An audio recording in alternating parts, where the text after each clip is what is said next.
وكلا بوركي وكلا بوركي وعقب لبكي قابي ديب وصوبرت قدقا كهرا وعقب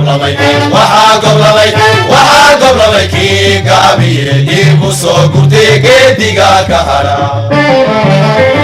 بسم الله الرحمن الرحيم. السلام عليكم ورحمة الله وبركاته. dhammaan ummadda Soomaaliyeed gaar ahaan qowmiyadda Banaadir meel kastoo adduunka ka joogdaan marka koowaad waxaan idin leeyahay assalaamu calaykum waraxmatullaahi wabarakaatu. tan labaad caawa ama maanta waxaan rabaa inaan ka hadlo dhacdadii foosha xumeed oo ka dhacday Doraato degmada Shingaane ee dhaxmartay laba beelood oo walaalo ah sida Ashraafta iyo Xamuude. waa nasiib daro maanta in laba beelood oo Banaadir ah isku adeegsadaan awood ciidan iyo awood qarsoon. marka hore ku soo dhawaada waxaan diyaariyey 4 kaliib oo leesku jawaabayo dhacdadii hore ku soo dhawaada.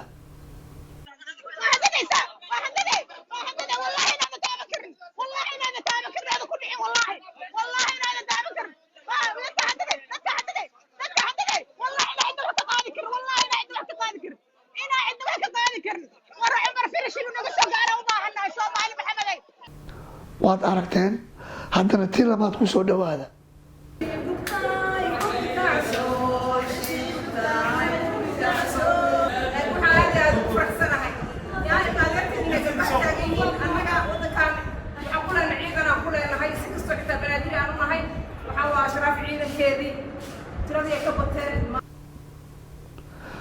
waad aragteen tii saddexaad ku soo dhawaada. علماء الدينتا كابا قبيلة سراكيشا يدمان odayaasha gobolka Banaadir ee nagala soo qayb galay munaasabadatan. assalaamu calaykum waraxmatullaahi wabarakaatuh. waxaan ka xumahay wixii maanta meeshaan ka dhacay dad iska bartay hilbaha Ashraafta iska bartay oo xalaalaystay xaaraan oo uu ka mid yahay guddoomiyaha degmada Shingaane. waxaan leenahay maanta waxbaa dhacay. maxaa dhacay oo xaqiiq ah? horta sideedaba qaynuunka dawliga waxa weeye nin mar hadduu gurigiisa ku jiro ninna ma soo geli karo ilaa uu soo qaato fasaxa ka soo qaato xeer ilaalinta. waa qaynuun dawli ah. hadduu soo xadgudbo xaq waxaad u leedahay gurigaaga dhexdiisa hataa inaad ku disho. waa qaynuun dawli ah. dalkan wuxuu leeyahay sharci, wuxuu leeyahay kala dambayn, wuxuu leeyahay dawlad, wuxuu leeyahay hay'ado nabadgelyo. ma garan karo guddoomiye degme inuu inta yimaado masaajid dad qada ku karsan hayo meeshuu ka yimid ma aqaano. laakiin Soomaalidu waxay tiraa wardig dhurwaa la tag bartay. maxaa la yidhi? wardhig waa ku ceeb. waxaa noo bilaabatay mar haddaan runta idiin sheega maanta reer Shingaane iyo guddoomiyahooda waxaa noo bilowday waxaad aduu bilowdaa noo bilowday. waxaad aduu bilowday yaa noo bilaabatay.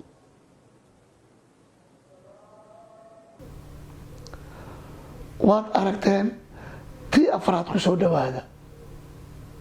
ashraaf Banaadir ashraaf reer xamar waa la yaqaan dadka yihiin.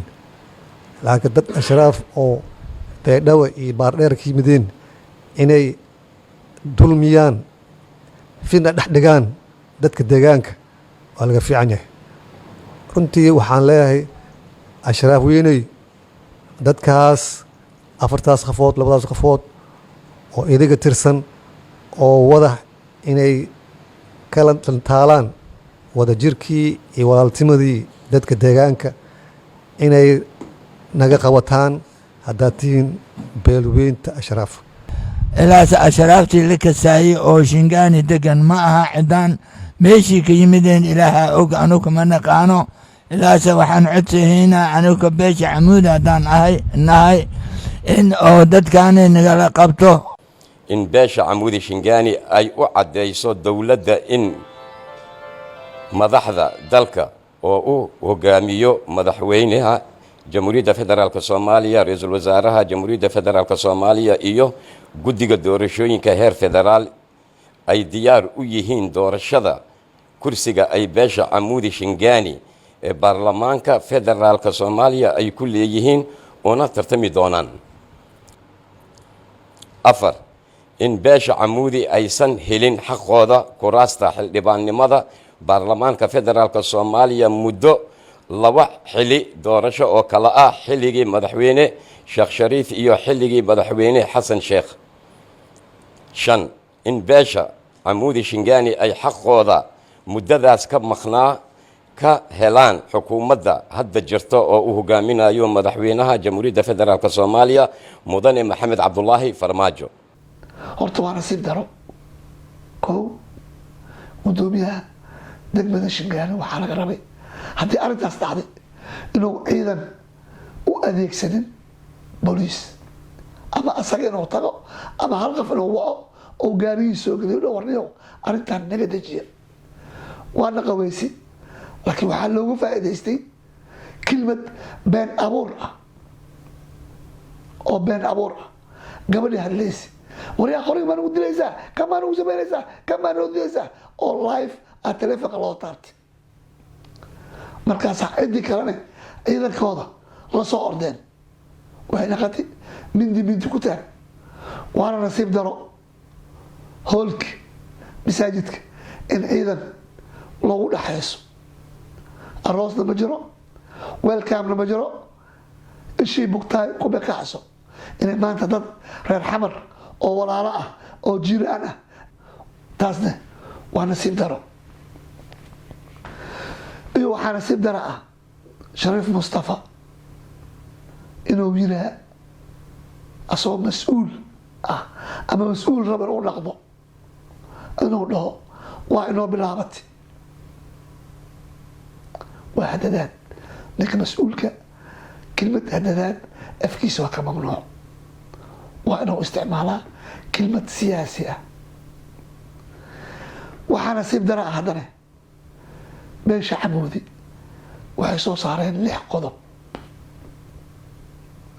qodobka koowaad kursigeena ay dhaheen qodobka 5aad ilhaami ama ogi kursigeena ay dhaheen haddana sheekh shariif iyo xasanaa noogu dambeeyey marka iyadana waa nasiib daro horta maanta waxaan halkaan ugu mahad celinayaa kow beesha camuudi inay ka bixiyeen jawaabtii laga sugaayey oyna ku midoobeen mucaaradkooda iyo muxaafadkooda oo shaashada ay kasoo muuqdeen waa wax aada loogu farxo jawaab fiican oo edeb iyo asluub leh ay ka bixiyeen fariintii ay usoo fareen beesha ashraaf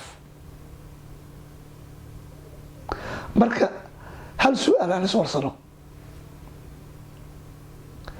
kursigan waad maqasheen go-aamihii beesha camuudi waxaa ku jiray annagaa leheen 2 sanad oo lasoo dhaafay oo xasan iyo sheekh shariif iyo kuwaas ma helin laakiin sanadkan kursigeena waa rabnaa good beesha ashraafna waxay dhaheen kursigan annagaa hadda haysana kursigeenana waa rabnaa marka horta waxaa noo soo baxay haddaan nahay beelaha ku nool ee 16 beelood degmada shingaani inaad ogaataan 2 beelood inay u ordooyaan dan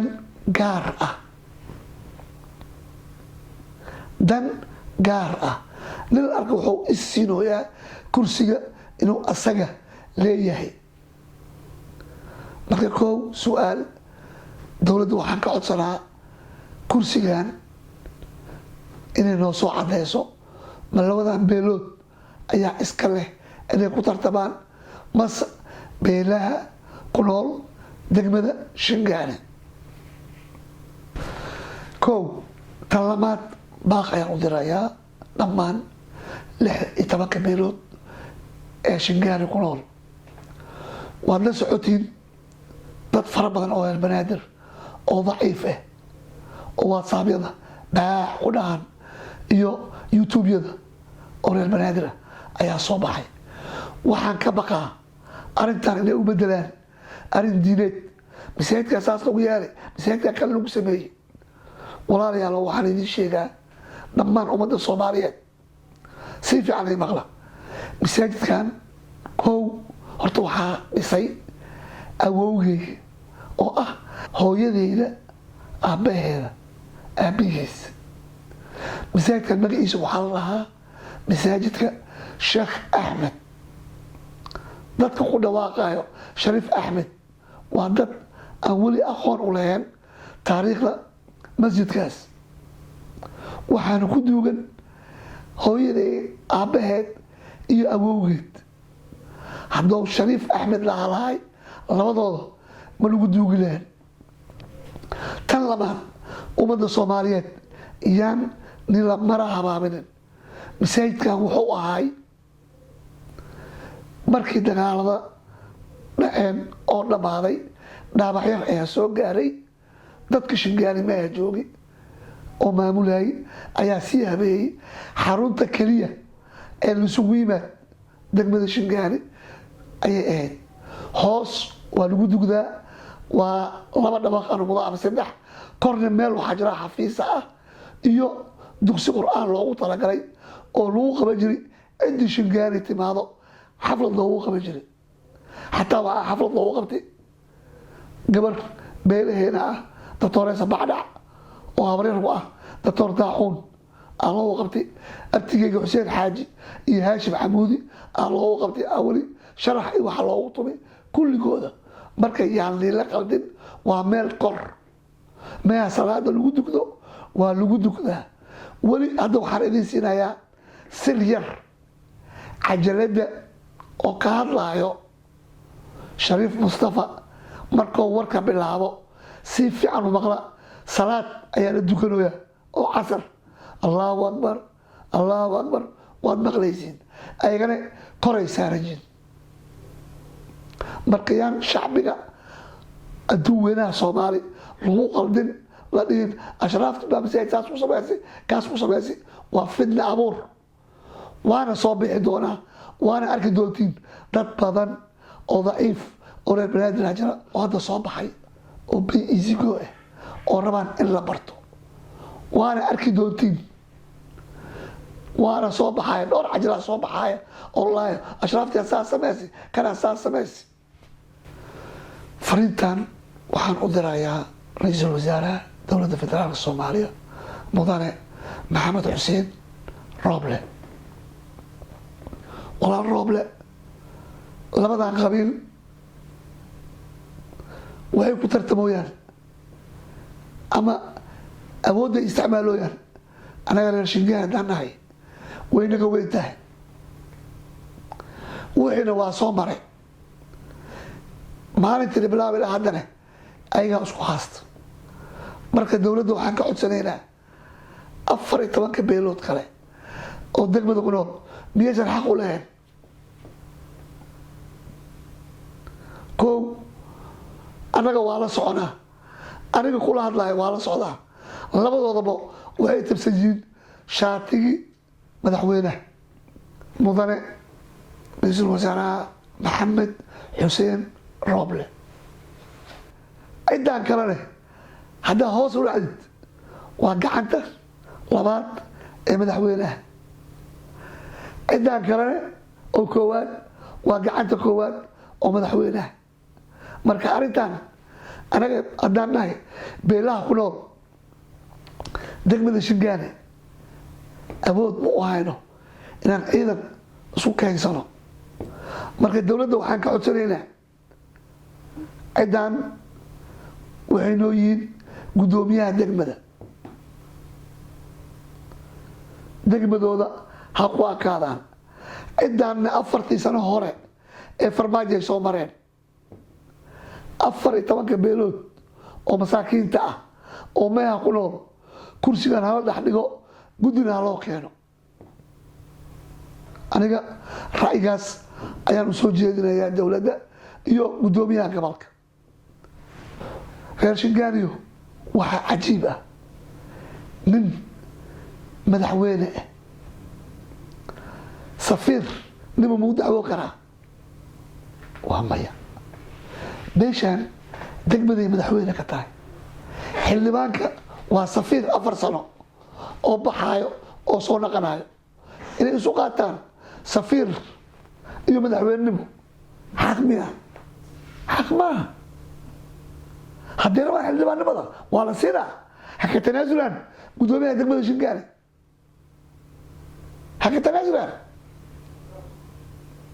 ha ka tanaasulaan degmada Shingaani waa la siinaa mudane ra-iisul wasaaraha maxamed xuseen rooble arrintan degmada Shingaani ka taagan waa arrin anaga degmo ahaan naga weyn meel weyn ka socoto haddii aad aado dhinaca beesha ashraaf raac magaca meehu ka bilaabanayo iyo meehu ka dhammaanayo iyo qolada uu ka soo jeedo waa qa iyo qolada uu ka soo jeedo waa xaraf qa dhinacan kale imaaw saddexda magac qaado iyo qoladay ka soo jeedo waa qolo khalid dahab wadato marka arrintan waxaan jeclaan lahay inaad ula wadaagtid madaxweynaha waayo waa labadiisa gacan cidda kursigiisu ku haysato ninna waa qoladiisa ninna waa qalinkiisa wax laisu qarinayo male anaga ashuurna ku aadamno runtaan sheegnaa arrintan walaa duqa magaalada wax ka qaban karin walaa wasiirka arrimaha gudaha wax ka qaban karin ninkan ashraafta wataan waa qoladiisa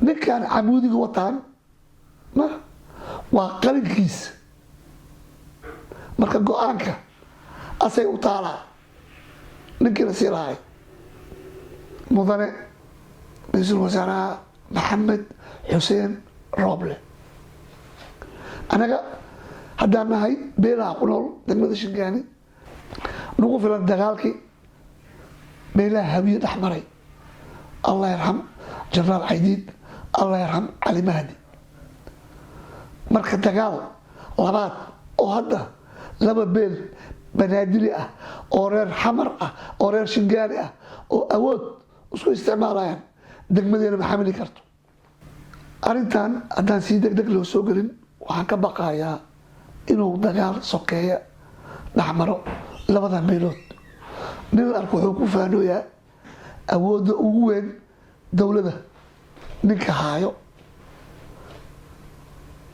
ninba si nuuc kale ugu faanaa ninna ou dhahaa ninna ou dhahooyaa mudane ra-iisul wasaaraha maxamed xuseen rooble